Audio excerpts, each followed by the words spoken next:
বন্ধুরা কেমন আছো সবাই? আশা করি সবাই ভালো আছো। আমিও কিন্তু খুব ভালো আছি। তো চলে আসলাম তোমাদের জন্য নতুন একটা শর্টস নিয়ে। আচ্ছা, সো আজকে ছিল হচ্ছে রঘু ডাকাতের ট্রেলার লঞ্চ হওয়ার দিন। আগের বারে তো ধূমকেতুটাকে আমি মিস করে গেছিলাম, কিন্তু এইবারে কিন্তু কোনো মিস করাই যাবে না। তাই জন্য একেবারে চট জলদি রেডি হয়ে বেরিয়ে পড়েছি। আর চারদিকে তো ব্যানার দেখতে দেখতে যাচ্ছি। এবারে পুজো মানেই হচ্ছে রঘু ডাকাত। তো প্রথমে অটো করে চলে গেলাম হচ্ছে মেট্রোর সামনে। ওখান থেকে অয়ন, শুভদীপ, আমরা সবাই চলে গেলাম হচ্ছে উবের ধরে ডাইরেক্ট নেতাজি ইনডোর স্টেডিয়ামে। তো ফাইনালি আমি উঠে পড়েছি গাড়িতে। তো চলো এবার যাওয়া যাক। চলো, আমরা বেরিয়ে পড়েছি।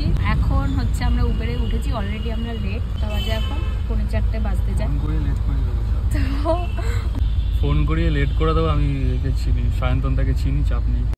সোর্স নিয়ে এসছি, পুরো কোনো কথা হবে না। যাই হোক, দেখি কটায় গিয়ে পৌঁছায়। সো ফাইনালি কিন্তু চলে এসেছি স্টেডিয়ামের সামনে। আর এখানে এই গেটটা ছিল হচ্ছে ভিআইপিদের জন্য গেট, আর আমাদের ব্লক নাম্বার ছিল হচ্ছে এম। তো সেই কারণে আমাদের গেট নাম্বারটা ছিল পেছনের দিকে।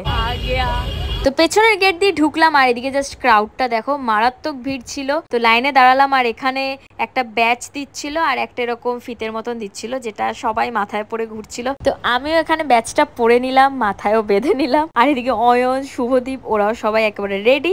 চলো এবার যাওয়া যাক। আর এরপরে ওখানে ঢুকে কি কি মজা করেছিলাম সেটার জন্য কিন্তু নেক্সট ভিডিওটা দেখতে হবে। তো যারা সাবস্ক্রাইব করোনি তাড়াতাড়ি সাবস্ক্রাইব করো চ্যানেলটাকে।